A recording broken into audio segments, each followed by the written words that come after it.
Welcome to the John and Heidi Show podcast. John and Heidi. Here's John and Heidi.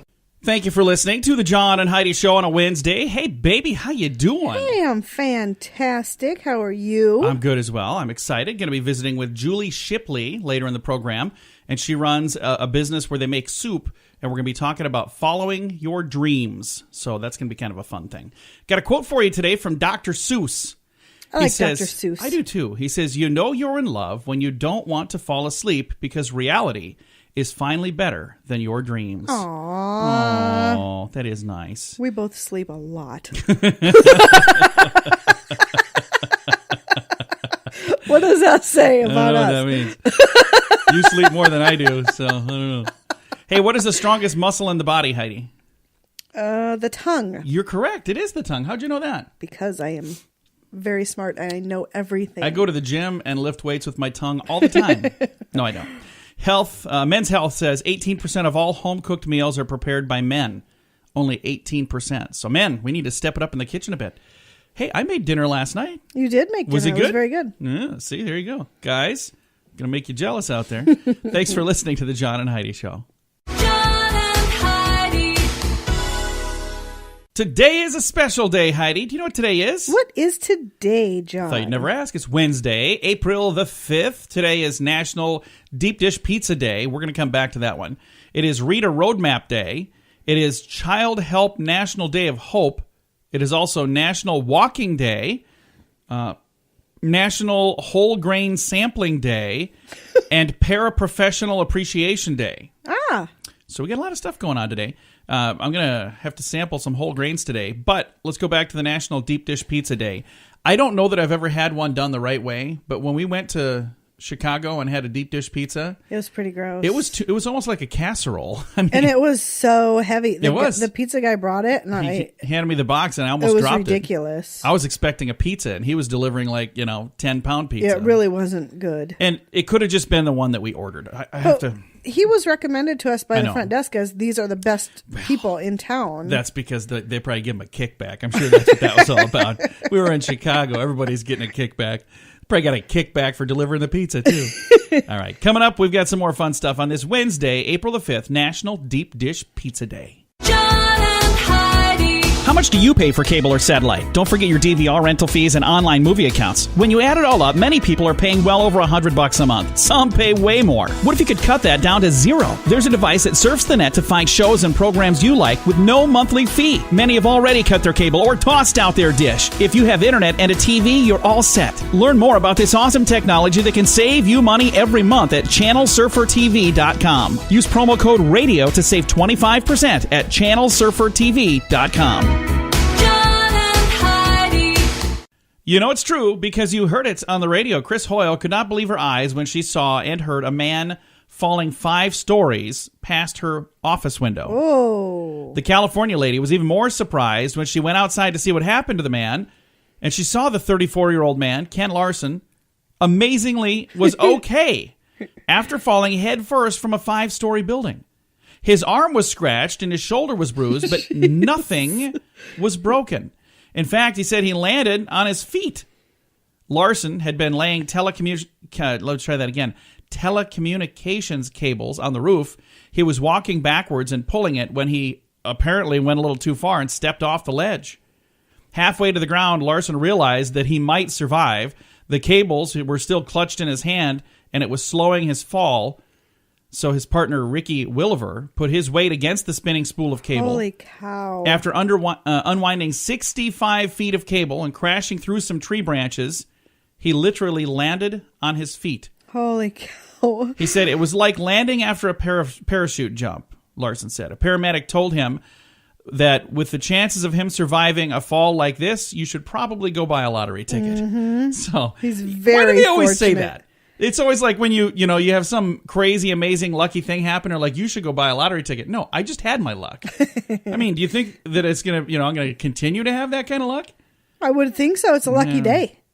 I don't think it works that way. Has anyone who ever like survived, and then when people say you should go buy a lottery ticket, have you ever heard of a story where they actually won? How many times do they actually go buy the lottery? I don't know. I'm just thinking a lot of people waste a buck when they Probably do on that. their way to the emergency room just to be checked out. See, now if I got hit by a truck and I was in They critical should sell condition, lottery tickets in the emergency that's room. where I would be getting mine. I'm like, my luck's about to change. Can you give me 2 scratch-offs? And can you do them? Because my hand happens to be in the other ambulance. And I don't know where my wallet is. It might be in the third ambulance. Anyway, this guy fell off a 5-story building and landed on his feet. And you know it's true because you heard it on the radio. John and Heidi. The John and Heidi Show is brought to you in part by the Keystone Treatment Center. This is your brain, and this is your brain on drugs. We share silly stories here on the program, but addiction is no joke. If you or someone you know suffers with an addiction to drugs or alcohol, make today the day you seek help. Call toll-free 844-204-1055. That's a toll-free number. Again, 844-204-1055. And this is your brain on drugs. When you absolutely, positively want to get arrested, here is how you do it. Okay, listen to this. In Marshallfield, Massachusetts, 19-year-old Alexandria D'Acato was arrested after $50,000 worth of marijuana was FedExed to her. Whoa. Police intercepted the package after being tipped off. The package, which was paid for in cash, had 20 pounds of pot and was sent from a privately owned mail center in California. Police say Alexandra admitted she was expecting the package, but that the drugs were not for her.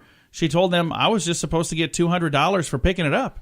So, well, instead, you got a fine and some jail time. So, 19-year-old girl in Massachusetts. Not a good plan. That's a really bad plan. You know, I've got a couple of brain on drug stories for the next couple of days because there are more and more stories lately popping up. Isn't that sad? Yeah. Before, it was always a struggle to find them. Lately, hasn't been a struggle. They're all over the place. Yeah, there's a lot of people doing dumb stuff under the influence. Coming up, we have your moment of duh. John and Heidi. Now your moment of duh. Couldn't probably have picked a worse place to land. A group of illegal aliens picked one of the worst places to land their boat, right in front of NASA's Kennedy Space Center. Oh, wow. One of the most closely guarded strips of shoreline in the entire world. Apparently, they were shooting for a beach near Miami, and they strayed a little too far north and didn't help their cause any when one of the members of the group who could speak English rather, asked one of the armed NASA guards if he could borrow his cell phone to call for directions. Wow. They're being held pending deportation back to their homeland, which is China. So did they come all the way over from China on a boat? Like on a little dinghy? I have no idea. I can't imagine that. How in the world? What the? You never know. Maybe. On a dinghy? Maybe. I don't know. That just can't. They must have gone somewhere else and then traveled by the dinghy the rest of the way. I don't know. I just wanted to say dinghy a few more times. Coming up, we've got your scoop of the day. That is on the way. The Scoop of the Day is brought to you by Wells Blue Bunny. If you want delicious ice cream, be sure to look for the Blue Bunny. Sure to have your favorite flavors. Learn more at bluebunny.com. Now your scoop of the day. The U.S. House of Representatives had just voted to get rid of internet privacy rules. So, yeah, we got that going for us. Why? I mean, is that a good idea? I don't understand what they're up to. Hey, Queen. Who voted? The U.S. House of Representatives has just voted to get rid of internet privacy rules. Okay. So I'm not sure exactly what that means, but does that mean I need to, keep my... But isn't that a good... I mean, doesn't that mean less regulations? I Isn't have that a no good idea. thing? I think fewer regulations is always a good thing. I don't know. Maybe I'm reading it wrong. I have no clue. Let's move on. Queen Elizabeth II is advertising for a royal pillow fluffer. I would do that. What do you do? I'm a royal pillow fluffer. Fluff her pillows. I can't even imagine. As long as it's the kind of pillows I'm thinking of. That she puts her head on? Yeah, I would do that. I wouldn't here's fluff my- the other pillows. Here's my thing. Couldn't somebody that works for her already do that? I mean, you'd think that there could be somebody in that house. There's a lot of bedrooms in those houses. There's probably a full-time job. Somebody should be able to fluff a pillow here and there. Major League Baseball is teaming up with the Honest Company to offer diapers featuring MLB team logos. So for those of you who have babies and you're big fans of a baseball team, well, there you go. A Kansas man has donated 32 gallons of blood. Took him 64 years I to was do going it. to say, there's no way he'd be dead. It wasn't last week, but that's when it was finally tallied up. 32 gallons of blood over the last 64 years. So that's a half a gallon of blood a year, if my math is correct. That's And I pretty think it is. cool. The rumblings around the set of Good Morning America have to do with another anchor feeling resentment towards the special treatment Michael is getting. So apparently he's getting a lot of special treatment and everybody else is a little jealous. So Grow up. I know. I mean, that's how it is around here. Heidi gets special treatment and I have to just sit in the corner and cry silently. Yeah, grow up. I will. I will. Hey, a Tennessee couple has been arrested for trying to sell their 5-month-old son on Craigslist for $3,000. Oh, wow. Which, when you think about it, if you were going to try to buy a child on the internet, Craigslist would be the first site you'd think of, wouldn't it? Probably not. But really, that's not a lot of money for a child. I mean, $3,000? adoption is way more than that. I'm not trying to make light of the fact that they did this because it really is very sad that somebody would do that. But again, I think that, when you think of Craigslist, and I got to admit, I love Craigslist. I go on there and there are things that I do on there a lot. But there are also some very dark and seedy portions of Craigslist that you want to be careful. You're like, oh, is that what that was? I'm sorry. I didn't realize what I was doing. According to a recent Rasmussen poll, 37% of Americans believe that zombies would do a better job than Congress. What do you think, Heidi? You're gonna mark down with the zombies, or Yeah, are you as with of Congress? now, I'm good with the zombies. Yeah, I don't know. They still have a long way to go this year. We'll put They're it that brain way. dead either way. So Facebook recently admitted that many teens already know this, but they admitted that it is not cool to be on Facebook anymore. There we go. Well, I even agree with that. I'm hardly ever on Facebook. I'm on there once in a while, but not as much as I used to be. It says, while some stories would have you believe that teens are dumping Facebook in droves, it's not true. The company says while there are seeing decreases in daily users among young teens, just about every teen in the U.S. still has a social media service called Facebook. So there's still a lot of kids They on might there. still have an account, but if they never go to it, I mean, how many people still have a MySpace account? Though they never close. Just because you have it doesn't mean Is you're it going even there still every day. around? I have no idea. I don't know. I never had one. I did. I should go see if it's still there now that you say that. I'm going to have to. And if I do have it, I'm going to put a link on our Facebook page. Just so you can Visit our MySpace page. just because I think it'd be funny. And finally, the British accent is the most attractive in the world, according to an international survey. Britain came out ahead of American accent, Irish accent, Australian accent. By a generous margin, the French accent came in 5th, by the way. First of all, there are many American accents, so they really can't judge that. But they did. That's so not fair. Too bad. All right, that's going to do it for your scoop of the day. John and Heidi. Imagine the sand between your toes and an ice-cold drink in your hand. Join us this November for 80s in the Sand. Week-long event with 80s music from over a dozen awesome bands. Plus, meet 80s icons from the movies like Anthony Michael Hall, Andrew McCarthy, and several others. Get all the details at 80sinthesand.com. Use promo code RADIO to get a $200 immediate refund per person. The website is 80sinthesand.com. Book your week-long 80s vacation right now at 80sinthesand.com. John and Heidi. Thank you so much for listening to the John and Heidi Show. Got a special guest today. We're going to be visiting with Julie Shipley. She's the owner of a company called the Soup Shop, and we're going to talk about how you can take your hobby and turn it into a thriving business. And we've got Julie on the line right now. Julie, how are you doing? Very well, thank you. Well, Thanks for having me on your show. Well, thank you for being on the show. Now, this is kind of a neat idea. You kind of had this hobby and really enjoyed making soup, and now you've got a business doing that. How did you first get interested in making soup? Well, I had gone to culinary school just to develop a hobby, and I cooked elaborately for my family for several years. And one day, just a chance conversation with a local cafe owner, she asked me if I knew how to make soup because her soup shop was retiring.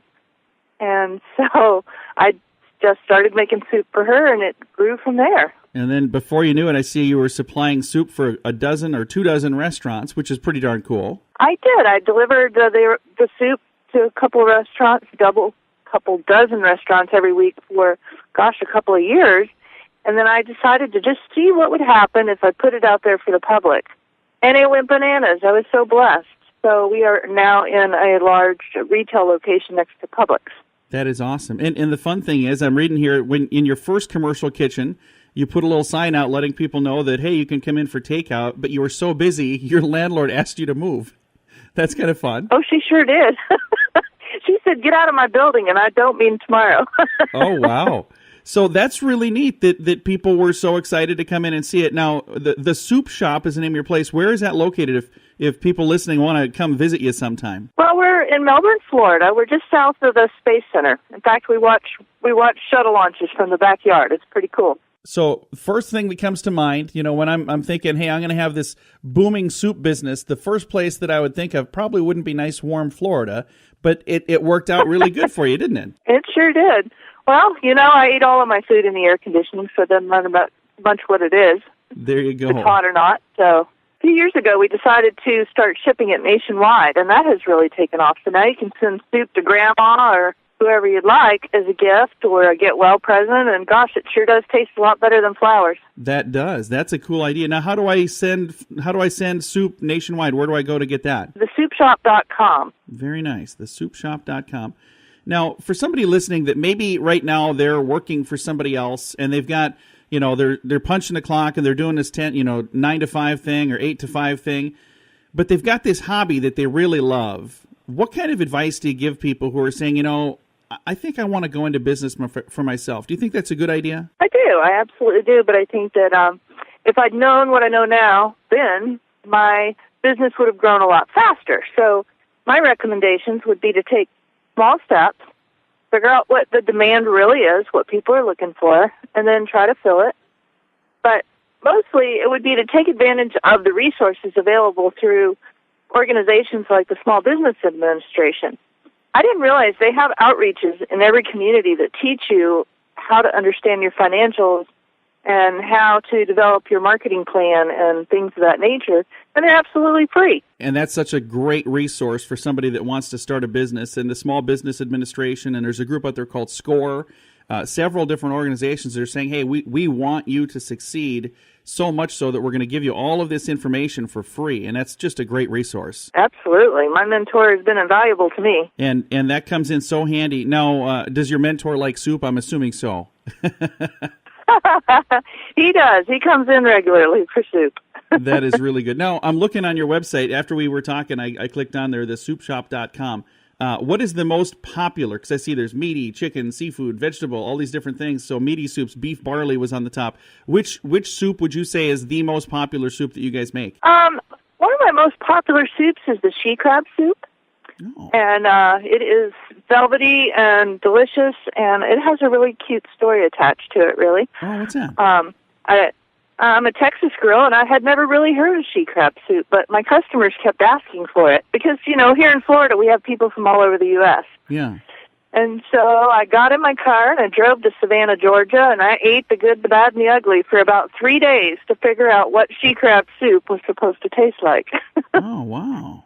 So I figured out which flavor profile I liked, and then I came home and I made my own, and it is one of our best-selling soups. That is awesome. I see that on here. She crab bisque, it says on here. So now there's a lot of different choices. Do you make every flavor? Because there's a lot of flavors. Do you make every flavor every day, or do you have like specific soups of the day, or how does that work? Well, we keep all of our soups in stock at all times.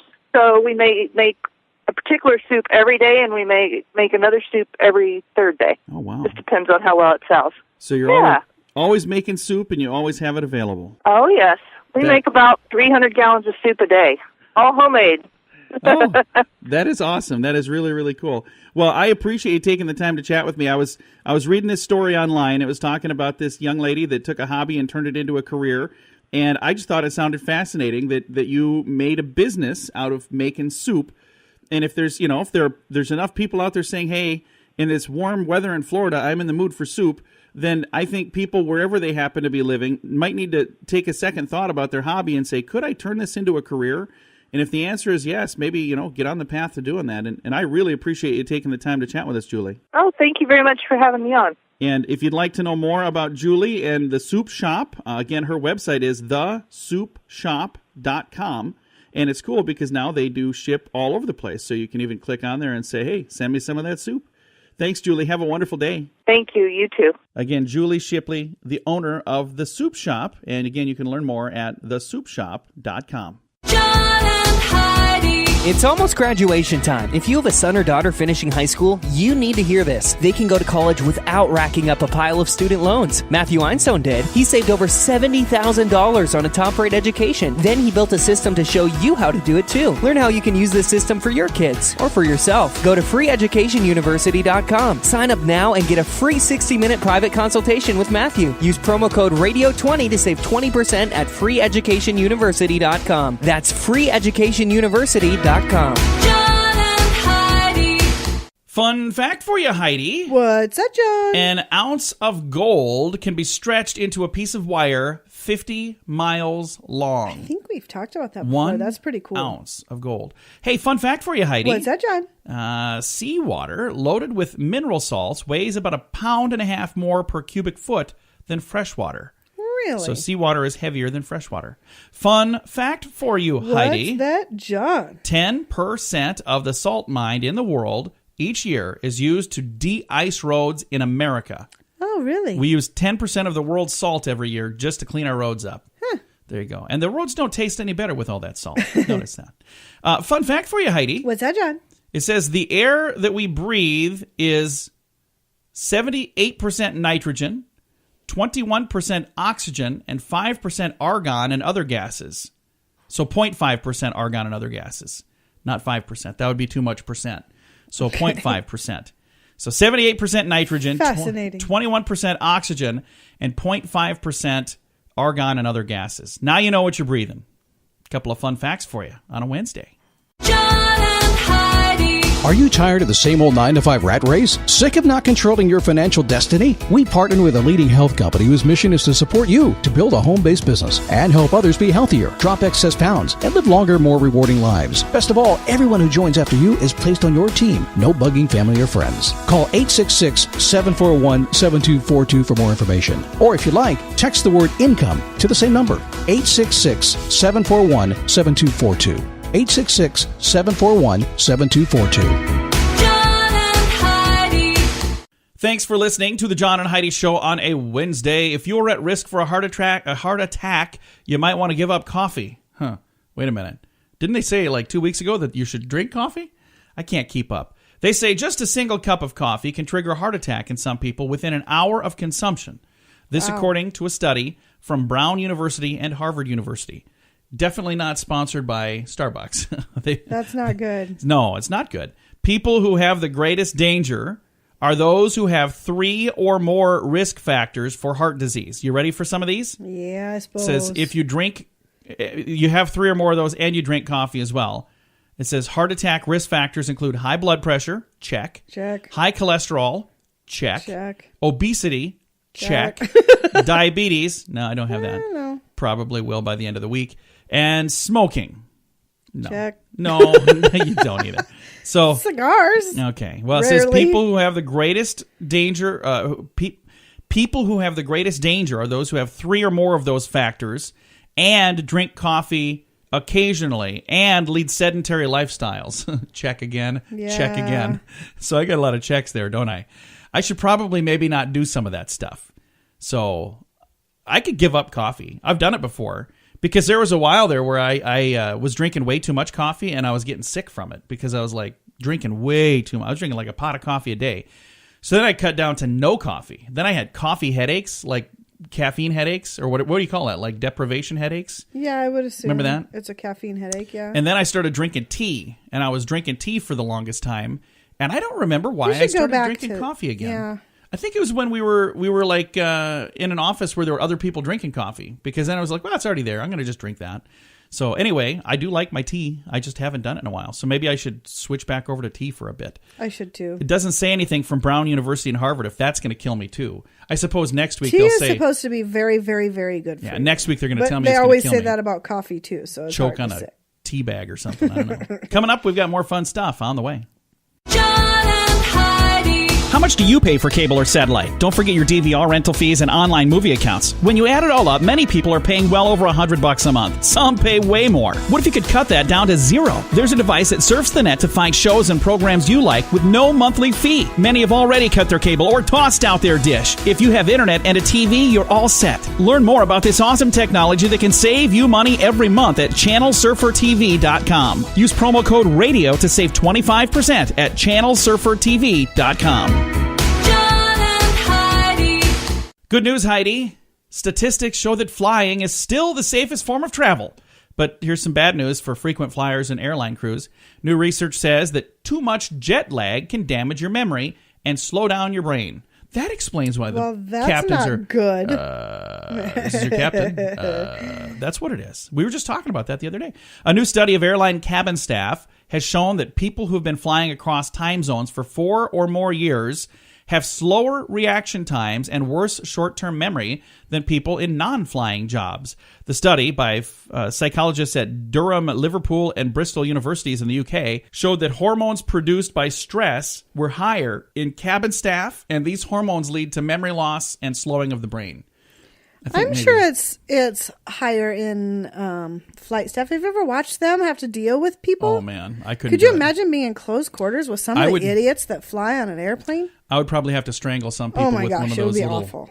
you know, the little extension thing that they use to clip, show you how to do it. Yeah, I don't think I probably wouldn't be good at that. John and Heidi.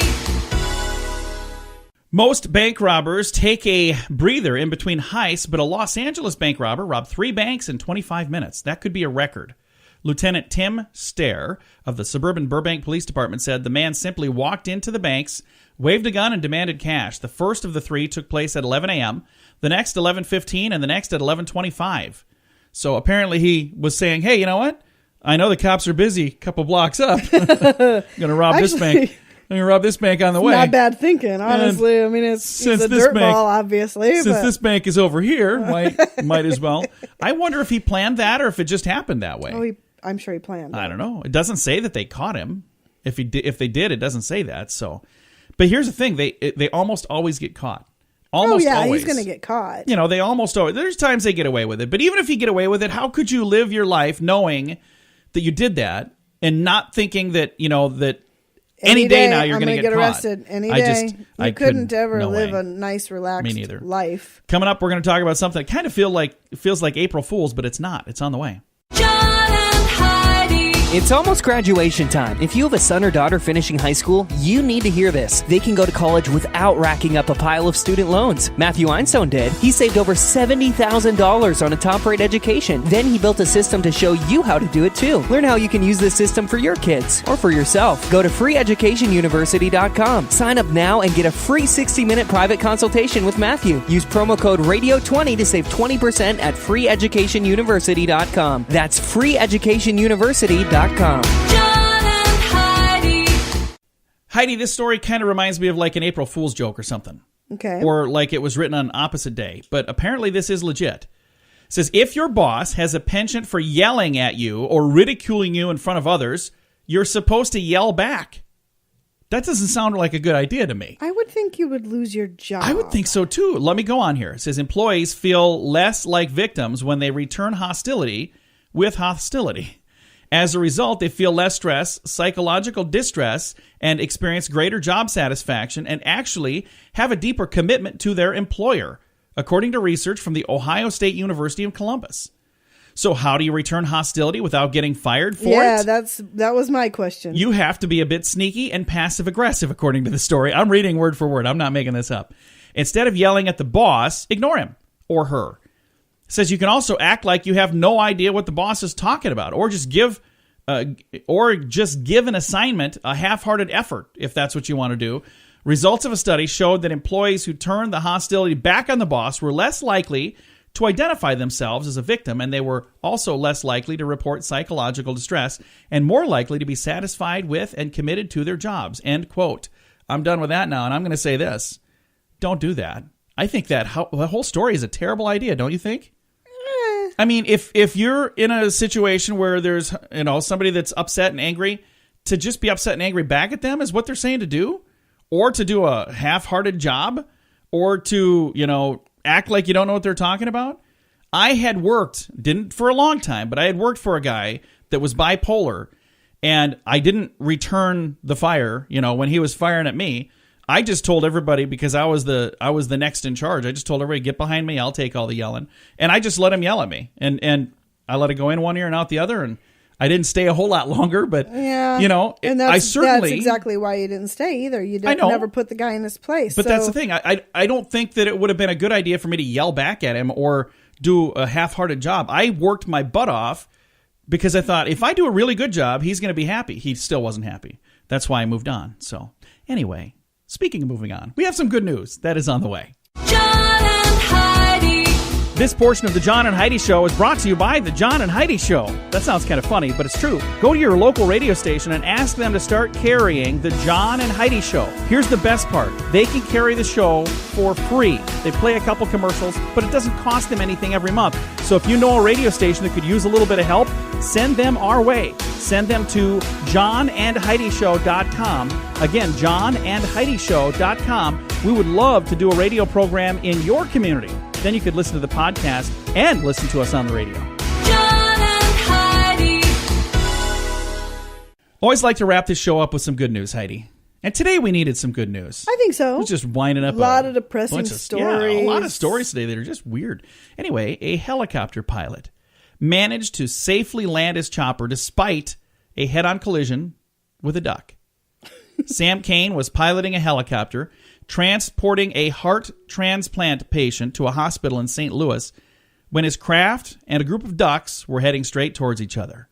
It was at an altitude of about 500 feet when he hit 7 of the ducks. One of them actually crashed through the helicopter windshield. Oh, boy. The pilot suffered a cut over his left eye, but was able to retain control despite the rush of cold air and blood loss.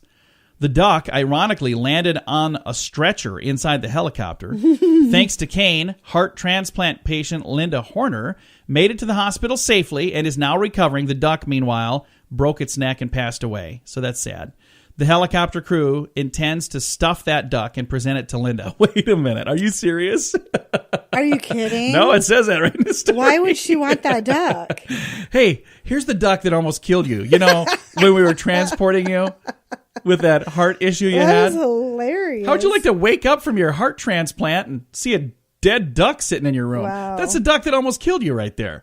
I think that's a bad idea. Push her right back into cardiac arrest. Yeah. She just got done with a heart transplant. I don't know that she necessarily needs to have a dead duck staring at her. I don't know. Maybe she's into that kind of thing, but it's just kind of weird. If you go hunting and shoot a duck, that's completely different. But if you have roadkill stuffed at your house, that's a whole different. Yeah, that's disturbing. And this is helicopter roadkill. I just don't know. That's kind of weird.